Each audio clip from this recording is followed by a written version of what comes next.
So my name is Tony Brill, and I work in the Office of Financial Aid here at UWS. I am going to talk about a couple different things, maybe some of the processes where you can find scholarships for outside scholarships, and also some of the scholarships a little bit that we have here. So first of all, I'm going to promise that I'm not mean. So if you guys have any questions at any point while you're going through it, whether it's here or somewhere else, please come into our office and either I or someone else will help you and try to figure out what's going on. It doesn't help you guys if you sit there and you're drowning and struggling with something that could be complicated or not. It depends on the scholarship. Some are, one page and you're like, and some are just horrible. So just come in and ask, and we'd be more than happy to sit you down, go through it, try to figure out what you need to get done. There's a couple of different ways that we can go about this. A lot of students get confused between the difference between a scholarship and a grant. So a scholarship is money that's given to a student based on all kinds of different criteria, okay? It can be grades, experiences, SATs, hobbies, your race, your major, your essays, anything that's unique about you, okay? And that's what a scholarship is. A grant is usually given to students based on their need or their income, okay? So basically, a grant is income, a scholarship is everything else, although it can also include that income piece, depending on how a person's had it set up. Both of these are applied to your tuition, and they don't need to be repaid, okay? It's not a loan, it's not something like that where you have to, pay it back to a place. If you look at that paper he just sent out, you'll see that at least half of those require a FAFSA. That is very common for scholarships, no matter where they're from, to require the use of a FAFSA. Even if it's not one that looks at family income, they still request that FAFSA. So do the FAFSA, even if you think you're not going to get anything from the federal government or anything, because at the very least, every student gets awarded student loans, okay? And then if you have scholarships that require you to do the FAFSA, it's already taken care of, and you don't have to worry about it then. But when you do that, make sure you're not paying money to get a FAFSA. It's free. There is basically a scam site out there, and it's FAFSA.com, and it charges a lot of money. Like, I think it's over $100 to do your FAFSA, and it should be free at any point. But what the FAFSA can do is it'll generate this estimated family contribution number, which is what a lot of grants and scholarships will use to calculate if they request.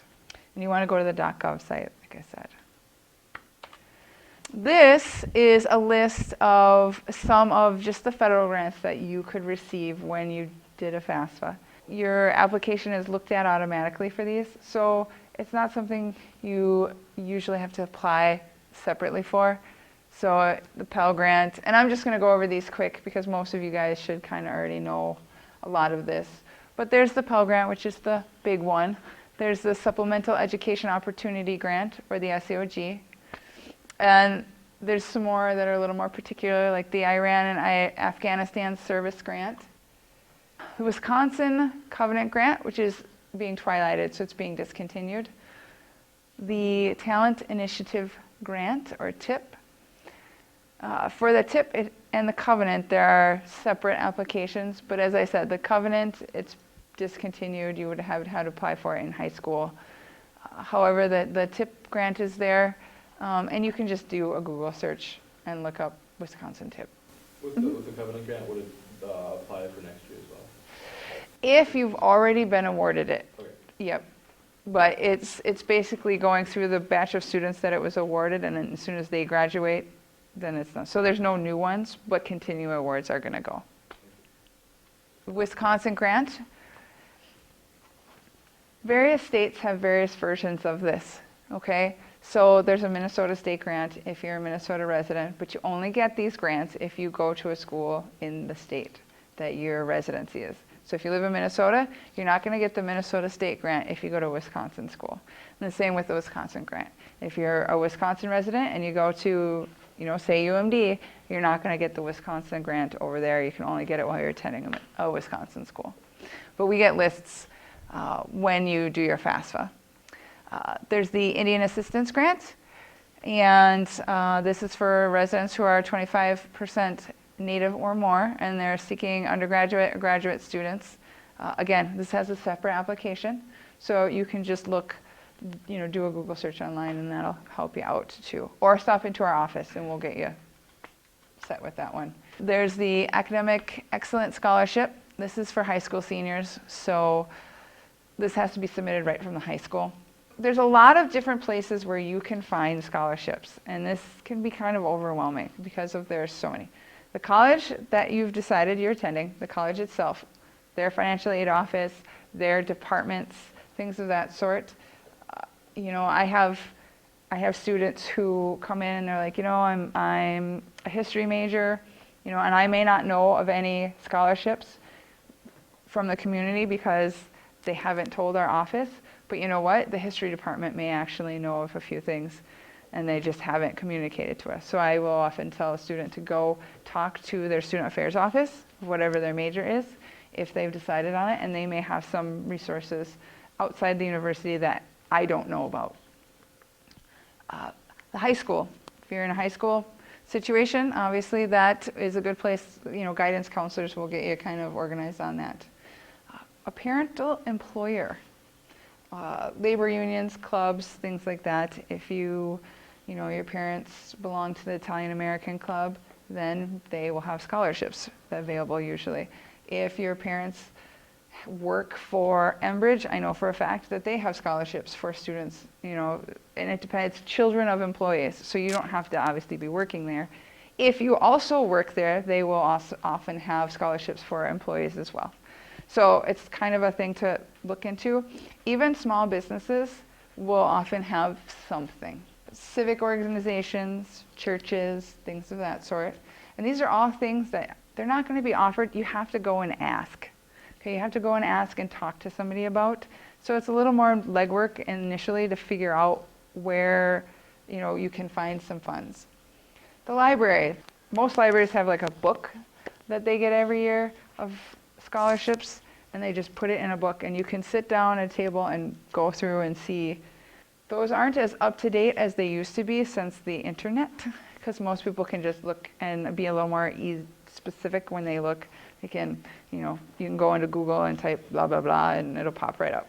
Veterans Affairs, vocational rehabilitation. Say you worked for X amount of years and you just, it's not working out for you for various reasons. Maybe that industry is going down, or it's just not what you decided to do. The Division of Vocational Rehab is training for people who are basically making switches in their life. They want to do something different than they've done previously. And that's a very good resource. And there is one for every state. There's AmeriCorps, any tribal affiliations that anybody may have.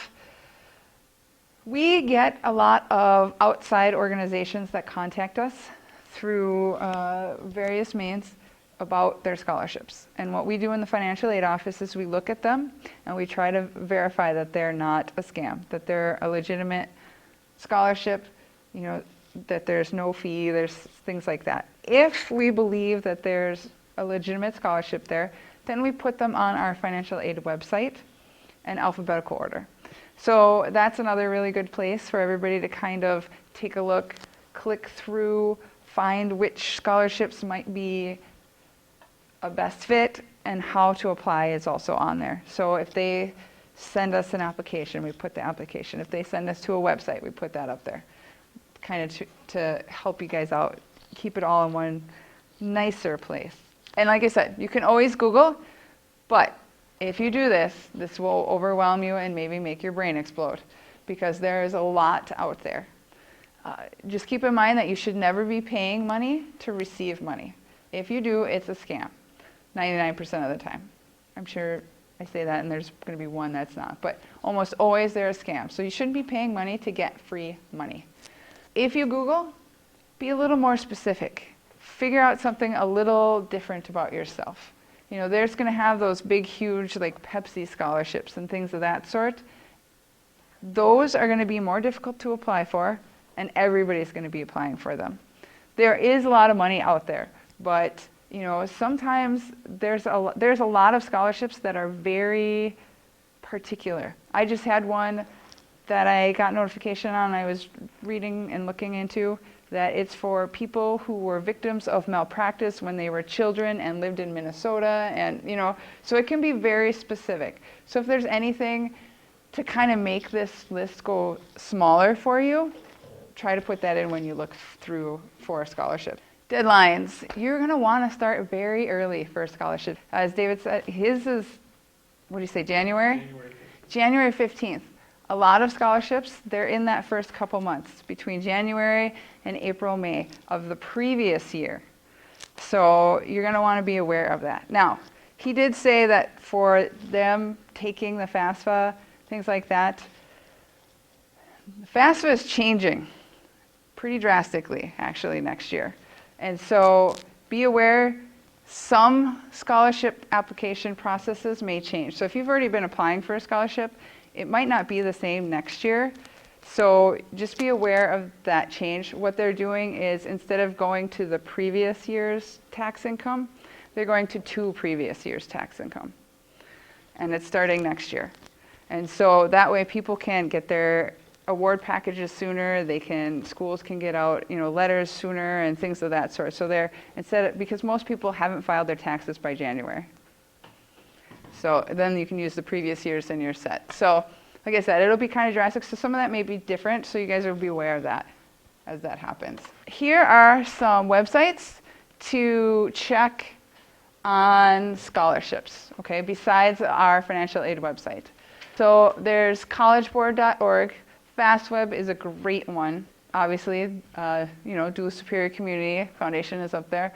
And then this one is put up by the federal government, the studentaid.ed, and finding scholarships. So it has a bunch of different scholarship search engines and a bunch of information on how scholarships work.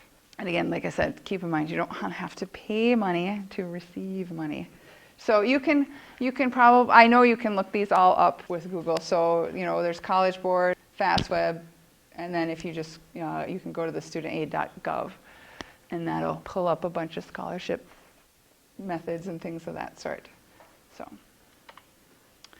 I know there's a lot, and it kind of can go quickly and a little overwhelming sometimes, depending on what we're talking about. But does anybody have any questions right now? No? Okay, if you think of any later, stop by, because I always do. I leave and then I'm like, oh, darn. So thank you guys.